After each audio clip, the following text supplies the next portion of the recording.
Cette montre-ci, c'est la Pro Master Dive de Citizen. C'est une montre qui est certifiée ISO pour la plongée, en plus d'être une montre solaire qui fait partie de ma série d'évaluation de montres solaires. Moi, c'est François et c'est Time to Watch.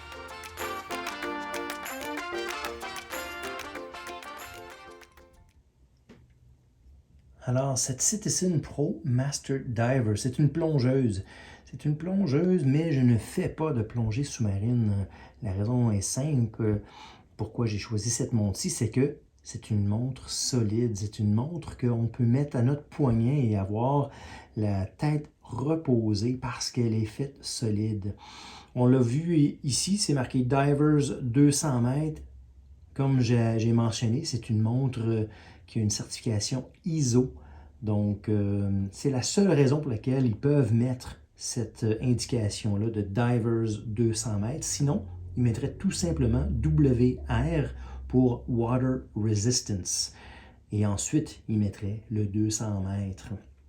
Donc, on va passer à travers les différentes spécifications de la montre, dont certaines composantes de la certification ISO. Et puis, évidemment, je vais la mettre à mon poignet et ensuite, on va conclure le tout.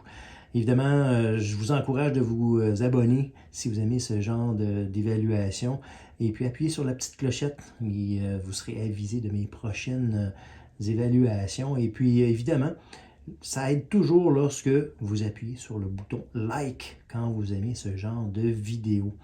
Donc, on va aller directement avec les spécifications de la montre, mais avant, j'aimerais vous remercier de vos visionnements. J'aimerais vous remercier d'appuyer sur le bouton like parce que beaucoup d'entre vous le savez, ça aide aussi au niveau de l'algorithme chez YouTube et puis ça va me permettre de continuer à faire ces évaluations. Alors, j'apprécie beaucoup que vous soyez avec moi, que vous soyez abonnés et puis que vous me donniez des commentaires. C'est toujours apprécié. J'essaie de faire toujours le suivi de mes commentaires.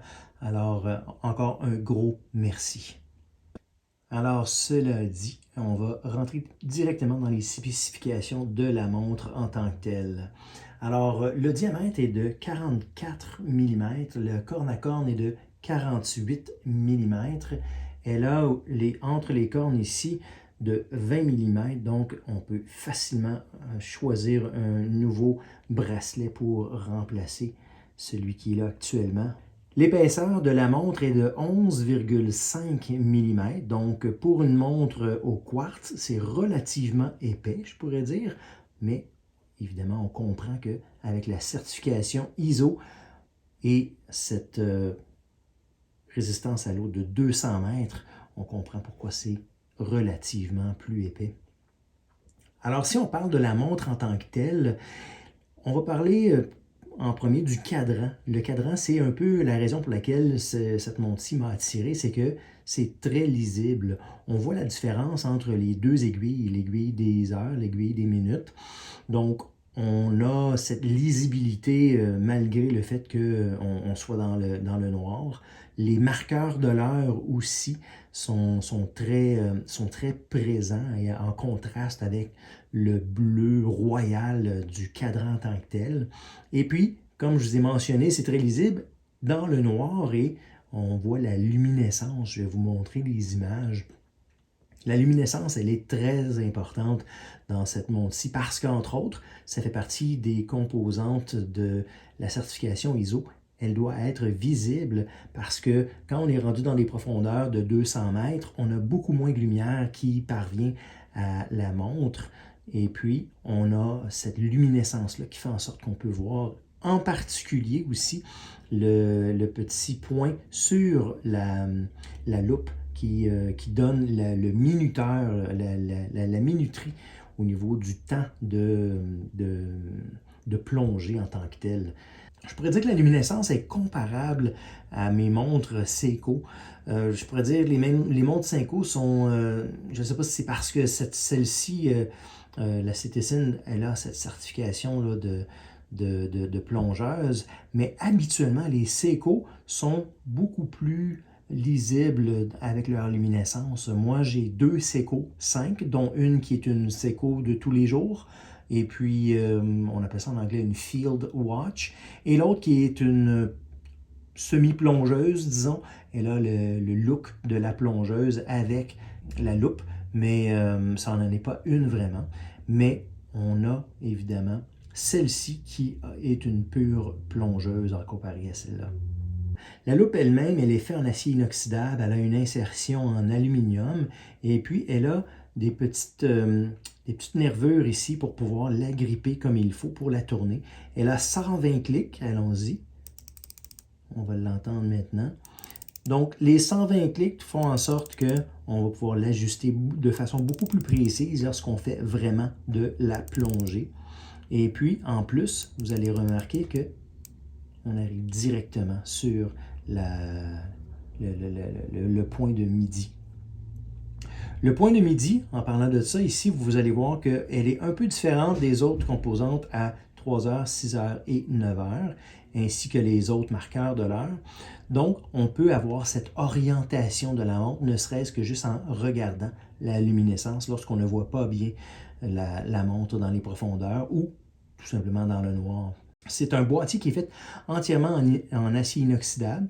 Donc, je vous avais mentionné la loupe, il y a aussi le boîtier. Il y a ce brosset qui a un fini très, très, très beau, mais aussi qui fait en sorte que lorsqu'on la met, on ne voit pas si bien les égratignures. Vous avez remarqué que ici, la couronne, c'est une couronne signée. Le logo qui est là, c'est le logo spécifique pour la Pro Master, la série de Pro Master Dive. Et puis, on va évidemment regarder le dos du boîtier qui lui aussi est en acier inoxydable. On remarque que c'est un dos qui est vissé. On a les écritures qui sont ici. Je vais vous éviter là, de toutes les lire, mais ce qui est de particulier, c'est que il y a deux choses que je veux vous faire remarquer. C'est marqué, comme je vous ai mentionné ici, Divers 200 mètres. Donc, la raison est simple, c'est parce que il y a la certification ISO. Par contre, il ne mentionne pas, et c'est ce que je trouve un peu bizarre, c'est qu'il ne mentionne pas spécifiquement la certification ISO. Je vous rappelle, la certification, le numéro ISO, c'est le 6425. Donc, si vous voulez aller voir plus profond dans cette caractéristique, moi, je vais passer à travers certains items, mais vous pouvez aller faire vos recherches. L'autre chose que je voulais vous faire remarquer, c'était qu'il y a ici, sur le côté, une indication au niveau de la résistance antimagnétique. Donc, on va le voir ici. Anti-mag 4800 Gauss. Donc, ce qui est bien de cette montre-ci, c'est que vous allez pouvoir la mettre. Et encore là, c'est un point de plus pour ne pas se soucier des champs électromagnétiques. Donc, tous les appareils électroniques qu'on a maintenant.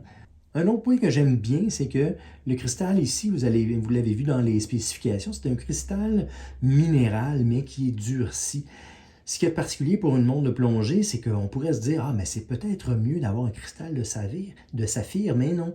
Le cristal de saphir, lorsqu'il va y avoir un impact, risque plus d'éclater qu'un cristal de minéral. Le cristal minéral va absorber le choc, va égratigner, mais ne va pas éclater. Et c'est la raison pour laquelle ils mettent un cristal minéral au lieu d'un cristal de saphir. On voit très bien sur la loupe ici, qui est une insertion en aluminium, comme je vous mentionnais. Alors, on les voit bien, les écritures. Et puis, la couronne aussi, ce qui est très bien, c'est qu'elle est très confortable parce qu'elle est à 4 heures et puis on n'a pas l'empêchement de la couronne sur le poignet lorsqu'on l'a à notre poignet. Alors, allons-y avec certaines composantes de les tests de ISO. Donc, je vous rappelle, c'est le ISO 6425. Et puis, ce qu'ils font, c'est que les tests, en général, sont faits en sorte que les composantes, les spécifications sont testées à 120% de leur capacité. Donc, l'exemple ici de 200 mètres de résistance à l'eau, ils vont le tester à 250 mètres pour s'assurer que ça puisse être convenable et rentrer dans les normes ISO. D'autant plus qu'une des composantes aussi des tests, c'est qu'ils font une simulation de la montre à 250 mètres avec une pression de 5 newtons sur la couronne directement. Et puis, elle doit tenir cette pression pendant 10 minutes, sans dommage à la montre elle-même. Donc, il y a plusieurs autres composants, donc aussi des tests, exemple, ils doivent laisser la montre dans 30 cm d'eau pendant 50 heures. Elle ne doit pas avoir aucun dommage, il doit respecter ces normes. Parlons-en de cette technologie EcoDrive. Ceux qui ont vu mon autre évaluation, la Citizen, qui elle aussi, c'était une Citizen de tous les jours, disons, un petit peu plus distinguée, un petit peu plus classe, un petit peu plus moderne. Là, je vais laisser un carton ici pour que vous puissiez y référer. Mais elle aussi, c'était une EcoDrive. Et ce qui est particulier d'EcoDrive, c'est que ça convertit la lumière en énergie. Donc, il y a un panneau solaire. Je vais vous montrer des images. C'est que quelquefois, c'est un panneau solaire dans le fond du cadran, mais aussi, c'est un panneau solaire flexible qui fait le tour du cadran dans la section rehaut, ici. Lorsque on recharge la pile et que, disons qu'après un certain temps, on a laissé la montre dans le noir, la montre va vous indiquer comme quoi que la pile, elle manque de charge avec l'aiguille des secondes. Donc, l'aiguille des secondes va sauter 1 seconde à chaque fois. Et puis, vous allez voir qu'avec ce petit saut, ça va vous indiquer comme quoi que la pile doit être rechargée. Alors, j'ai passé après, à travers tous les détails que je voulais vous montrer. Je vais la mettre sur mon poignet. Et puis, ensuite, évidemment, on va conclure le tout. Je dois évidemment retirer celle-ci, cette montre-ci. C'est une montre Bertucci qui faisait partie de mes montres robustes, ma série de montres robustes. Pour ceux qui l'ont manqué, je vais laisser un carton ici aussi. Mais en particulier, c'est que j'ai fait récemment un short, un YouTube short avec cette montre-ci. Alors, si vous aimez ça, ce genre de short-là, évidemment, n'hésitez pas à appuyer sur le bouton like, ça va me l'indiquer évidemment que je vais continuer. Et laissez-moi un commentaire aussi si vous avez des suggestions des différents shorts que vous voudriez voir. Alors, je vais retirer celle-ci et puis je vais mettre la ProMaster Dive sur mon poignet à l'instant. Alors, la voici sur mon poignet de 17,8 cm. J'aime bien le look, j'aime bien la lisibilité de la montre. Comme je vous ai mentionné, c'est une des choses qui a fait que j'ai choisi cette montre, mais aussi la tranquillité d'esprit parce que c'est une montre qui est solide, c'est une montre qui va durer. Donc, c'est ce qui conclut l'évaluation de cette Citizen ProMaster Dive. J'apprécie beaucoup que vous vous soyez joints à moi et j'espère qu'on se voit la prochaine fois.